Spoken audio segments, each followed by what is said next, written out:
It's official, Rulani Mokwena appointed head coach of Wydad Casablanca. Former Mamelodi Sundowns head coach Rulani Mokwena on Thursday confirmed as the new coach of Moroccan giants Wydad Athletic Club.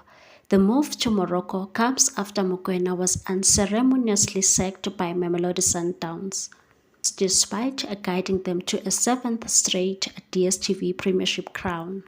After his sacking, Mokwena refused to entertain any talk of taking a break from football, as he was confident offers will come flooding in after leaving the Tshwane Giants. On Thursday, it was announced that the Casablanca-based club had won the race for his services. At just 37 years old, Mokwena has built up an impressive CV, which has seen him win 4 league titles and coach of the season 3 times.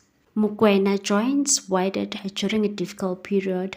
Last season, they could only manage 6th place in the Botola Pro 1. Mokwena has been a thorn in Wydad's side in recent years. In November last year, Mamelodi Sundowns beat them in 2-legged final to win the inaugural African Football League.